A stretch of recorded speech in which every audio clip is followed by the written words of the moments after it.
নমস্কার ভক্তরা, আশা করি সবাই ভালো আছেন এবং সুস্থ আছেন।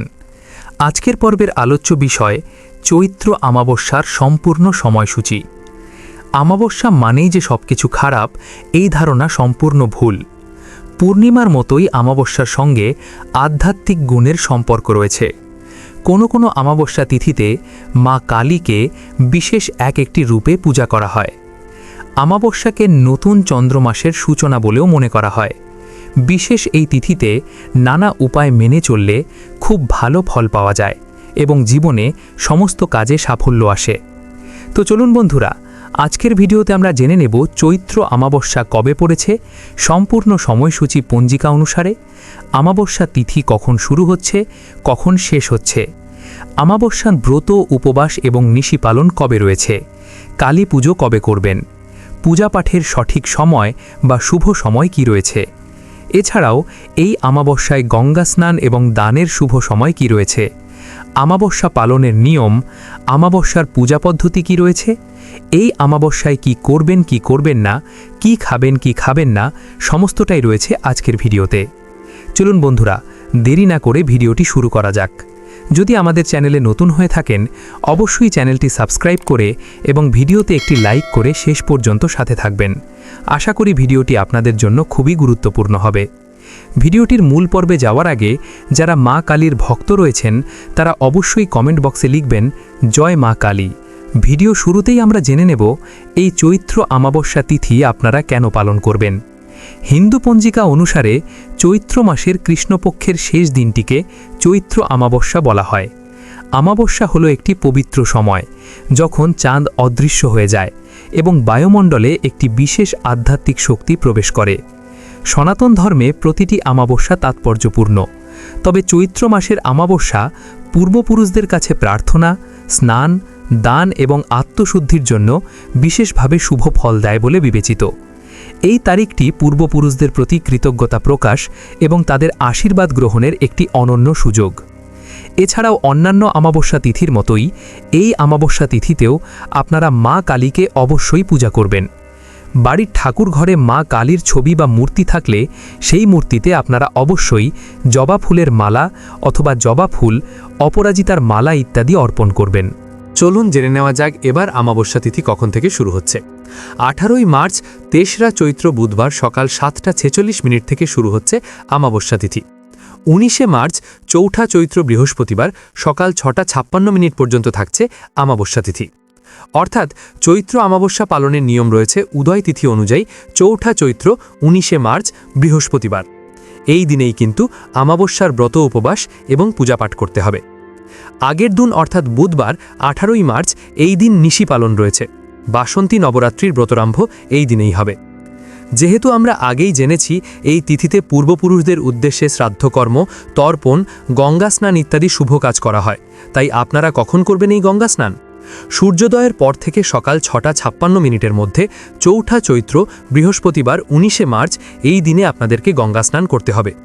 যেহেতু উদয় তিথি অনুযায়ী 19শে মার্চ চৌঠা চৈত্র বৃহস্পতিবার এই দিনেই অমাবস্যার পালন রয়েছে, তাই এই দিন সারাদিন সূর্য অস্ত যাওয়ার পূর্বে আপনারা দান ধ্যান করতে পারেন। এছাড়াও এই দিন পূজার শুভ সময় কি থাকছে চলুন জেনে নেওয়া যাক। কালী পূজা সাধারণত রাত্রে হয়। যাদের বাড়িতে মানসিক কালী পুজো রয়েছে বা মূর্তি পুজো হবে, 18ই মার্চ তেসরা চৈত্র বুধবার দিন সকাল থেকেই অমাবস্যা তিথি লেগে যাচ্ছে, তাই আপনারা রাত্রি 10টা থেকে মধ্যরাত্রি 2:45 মধ্যে পুজো করে নিতে পারেন। অথবা যারা পরের দিন সকালে পুজো করতে চান তারা কিন্তু 19শে মার্চ চৌঠা চৈত্র বৃহস্পতিবার সূর্যোদয়ের পর থেকে শুভ সময় শুরু হয়ে যাচ্ছে। 6:56 থেকে অমাবস্যা তিথি কেটে যাচ্ছে। 6:56 পরেও আপনারা পুজো করতে পারবেন। বেলা 12টার মধ্যে আপনাদেরকে পুজো করে নিতে হবে। এই দিন সারাদিন অমাবস্যা পালনই রয়েছে। এবার চলুন জেনে নেওয়া যাক চৈত্র অমাবস্যার পুজো পদ্ধতি কি রয়েছে। চৈত্র অমাবস্যায় সকালে ঘুম থেকে উঠে ব্রহ্ম মুহূর্তে স্নান করুন। সম্ভব হলে পবিত্র নদী, হ্রদ বা গঙ্গা স্নান করুন। আর যদি সম্ভব না হয় তাহলে বাড়িতেই স্নানের জলে কিছুটা গঙ্গাজল মিশিয়ে স্নান করে নিন। স্নানের পরে অক্ষত অর্থাৎ ধানের শীষ, লাল ফুল এবং জল মিশিয়ে সূর্য দেবতাকে জল অর্পণ করুন। তারপর দক্ষিণ দিকে মুখ করে পূর্বপুরুষদের উদ্দেশ্যে জল অর্পণ করুন। যদি গঙ্গায় যাওয়ার সম্ভব না হয় তাহলে বাড়িতেই দক্ষিণমুখী হয়ে বসে বা দাঁড়িয়ে আপনারা জল অর্পণ করতে পারেন। কালো তিল, তুষ ও দুর্বা ঘাস জলে দিয়ে সেই জল আপনারা অর্পণ করতে পারেন। এই জল অর্পণ করা পূর্বপুরুষদের উদ্দেশ্যে খুবই শুভ এবং ইতিবাচক। এই দিনে উপবাসের বিশেষ তাৎপর্য রয়েছে। এই দিনে ফল বা সাত্ত্বিক আহার গ্রহণ করুন। সন্ধেবেলায় পিপুল গাছের নিচে সর্ষের তেলের প্রদীপ জ্বালান অথবা ঘিয়ের প্রদীপ জ্বালান। শনিদেবকে কালো তিল, নীল ফুল এবং তেল অর্পণ করুন। সমস্ত কর্ম ভক্তি এবং শুদ্ধ অনুভূতির সাথে করা উচিত। কেবলমাত্র তখনই আপনারা পূর্ণ ফল লাভ করতে পারবেন। এছাড়া আমাবস্যা তিথিকে যেহেতু মা কালীর তিথি হিসাবে গণ্য করা হয়, তাই আপনাদেরকে আগেই বললাম যে মা কালীকে জবা ফুলের মালা নিবেদন করতে। অপরাজিতার মালাও নিবেদন করা যেতে পারে।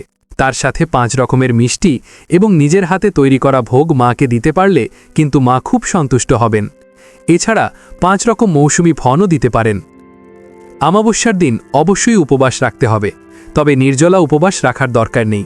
তবে ধান থেকে তৈরি জিনিস খাবার খাওয়া থেকে বিরত থাকুন, মানে ভাত বা অন্ন গ্রহণ করা চলবে না। এই দিন গরিবদের সাধ্যমতো দান করতে পারলে খুব ভালো ফল পাওয়া যায়। আমাবস্যার দিন নিরামিষ আহার গ্রহণে আরও বেশি সুফল মেলে।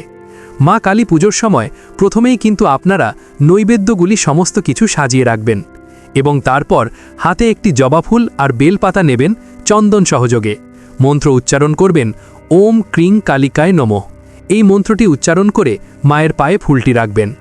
এছাড়াও অষ্টাক্ষরী মন্ত্র রয়েছে, সেই মন্ত্র উচ্চারণ করতে পারেন। তারপর ধূপ আর দীপ দেখিয়ে আরতি করবেন। মাকে প্রণাম করে নিজের মনস্কামনা জানাবেন। আর তার সঙ্গে এটিও বলবেন আপনি যে সমস্ত কিছু ফলপ্রসাদ ও নৈবেদ্য মাকে অর্পণ করেছেন তা মা যেন গ্রহণ করেন। প্রিয় বন্ধুরা, ভিডিওটি দেখে যদি ভালো লাগে এবং উপকৃত হয়ে থাকেন তাহলে অবশ্যই একটি লাইক করবেন এবং আমাদের চ্যানেলটি সাবস্ক্রাইব করে পাশে থাকা বেল বাটনটি অন করে রাখবেন। এতে আমরা নতুন ভিডিও বানানোর জন্য অনুপ্রেরণা পাই। আমার সকল দর্শক বন্ধুদের উপর ভগবানের কৃপা বর্ষিত হোক। ধন্যবাদ।